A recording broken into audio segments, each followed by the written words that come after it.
Hi,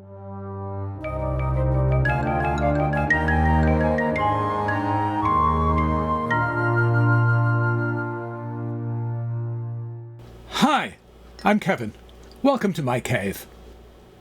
Last time, we looked at various ways to squeeze more current gain out of a transistor circuit.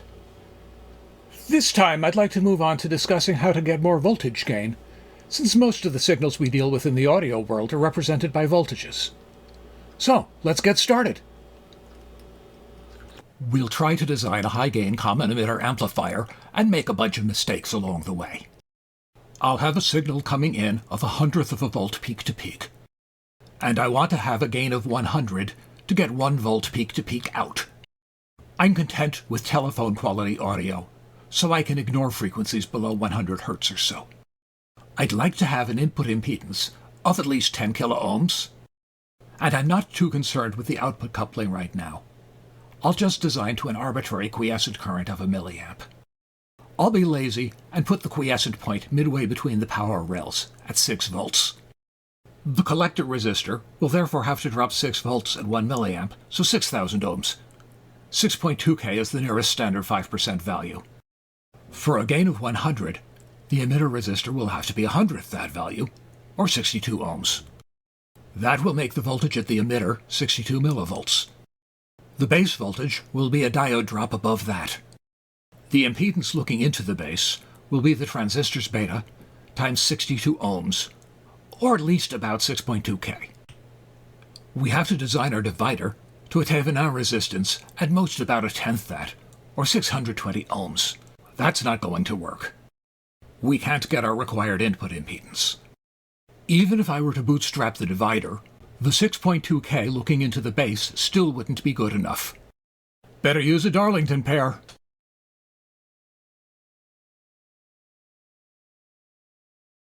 The base voltage of the driver transistor will be 2 diode drops above the output transistor's emitter. Now the driver can have a Thevenin resistance up to 100 times bigger than that 620 ohms, or 62K. That's enough margin that I can be lazy and design to a 1 milliamp quiescent current through the divider to make the arithmetic easier. 13K on the bottom and 110K on the top are the nearest standard 5% values. And with those values, 2.2 microfarads is plenty for the coupling capacitor. Okay, let's give that a try. Here I have it built out on the breadboard. I'll start by grounding the input to check quiescent biasing. The base of the input transistor is close to the 1.26 volts we designed. The emitter of the driver transistor is at 0.756 volts. The emitter of the output transistor is a little over 1/10 of a volt. That's nearly double the 62 millivolts we wanted. And the collector voltage is 1.7 volts, much lower than the 6 volt quiescent point that we want. Let me write the voltages in on the schematic. The voltage at the base of the first transistor was pretty near dead on the 1.26 volts we designed. At the base of the output transistor, it's 0.757 volts. That means that the driver transistor has a base emitter drop of just over half a volt. That's less than the 600 millivolts we have been assuming for a diode drop, but we know that's just a rule of thumb. The voltage at the output transistor's emitter is about 105 millivolts. That makes the base emitter drop about 650 millivolts. A little higher than the 6/10 of a volt we've been assuming, but still reasonable.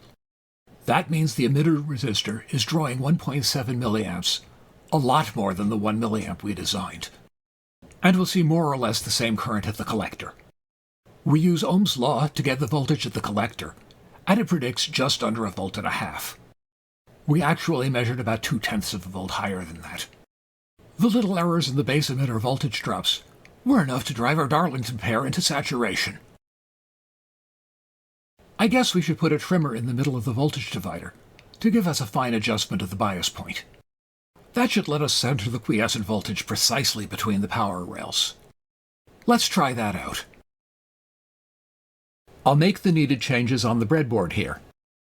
Pull out the old component values, plug in the trimmer, Connect the wiper to the base of the driver transistor, and add the new pull-down on the grounded end, with my clumsy paw getting in the way of the camera. Sorry.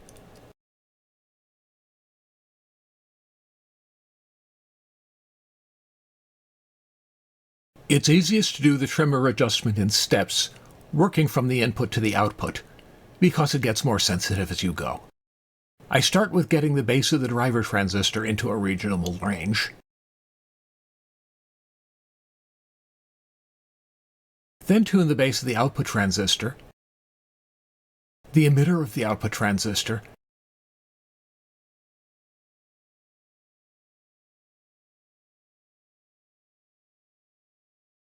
and finally the output transistor's collector.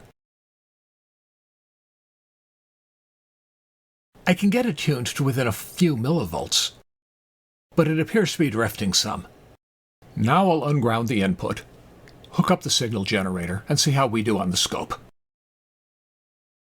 The gain is only about 45, just under half of what we predicted. We'll need to investigate that. I'll switch to a triangle wave to check the linearity. It's a little distorted, but not terrible. Surely good enough for telephone audio. But we still have a problem here. The 600 millivolt diode drop that we've been assuming isn't constant. It varies with temperature. I'll put my heat gun on its lowest temperature and lowest airflow, and just kiss the transistors with some hot air.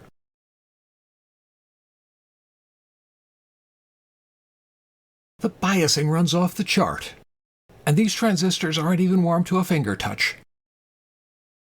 And if I give them a tiny drop of freeze spray,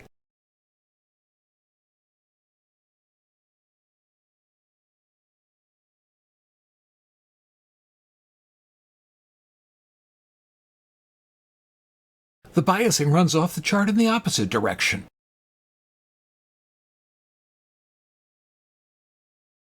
A little pinch from the fingers brings them back up to room temperature.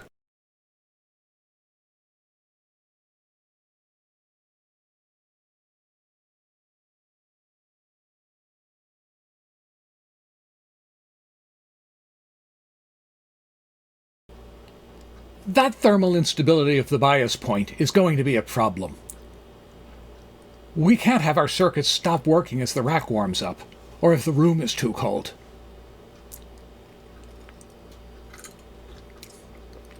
It turns out that there's a fairly simple fix, and it's a variation on a theme we've seen a couple of times already.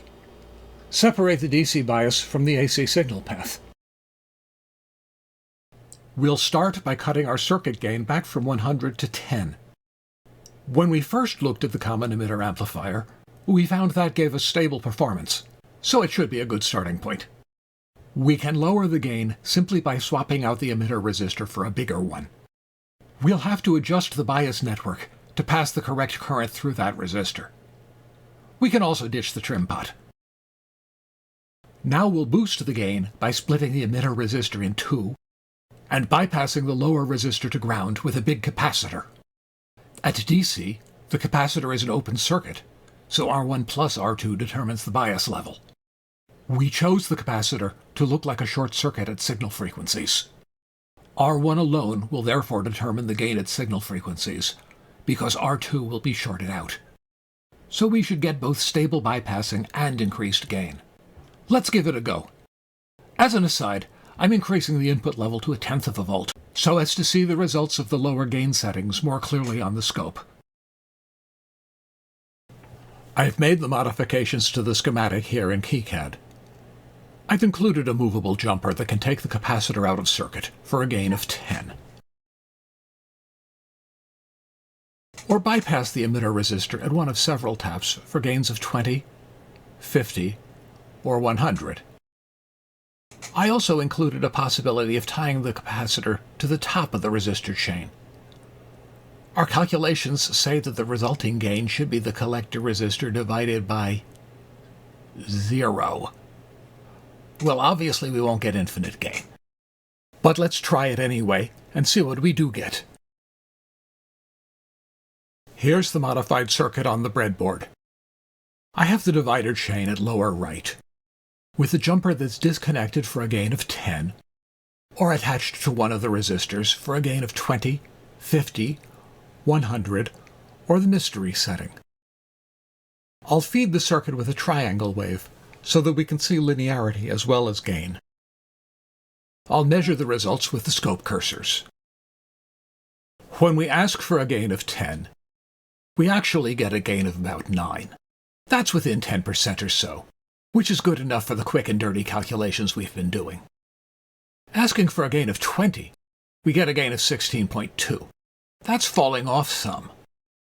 Asking for a gain of 50, we see a little over 33. That's only 2/3 the gain we asked for. We're going to have to watch that. Moving on to a gain of 100, we see 50.6. That's really low, only half of what we expected. We're also starting to see the output signal distort a little, so we can get smaller gains just fine. But it's looking as if 100 is too much to ask for. What the heck? Let's turn it up to 11 and bypass the emitter resistance entirely. Well, that's an interesting waveform. The negative peaks are clipping. That's not too surprising. At some point, the transistor saturates and can't pull any more current. But the positive peaks are seeing a weird rounded-off shape. That doesn't look as if the transistor is going fully into cutoff, and instead it's doing something else. We're going to have to investigate that something else, because it's going to turn out to be something that's tremendously useful to us. But I doubt that this waveform is going to be terribly musically useful. Although there's no sound that some musician won't find interesting enough to include in a piece. I wonder what the use of this one might be. Adjutorium meum intende. Domine ad adiuvandum me festina. So we've learned this time that bypassing the emitter resistor can let us program whatever voltage gain we want. Well, within reason at least. We got single-stage voltage gains of about 50. Those who get greedy for gain will be punished with distortion. And our theory of transistor beta doesn't explain where that distortion is coming from. We're going to want to study transistor behavior in still more detail, to see if we can understand the strange curved peaks that we saw in our output waveforms. Next time, I'm going to start building a test rig to look at that. Thanks for watching, and I hope you stay tuned for that. In the meantime, stay safe, stay healthy, stay curious, and take care of one another. Bye!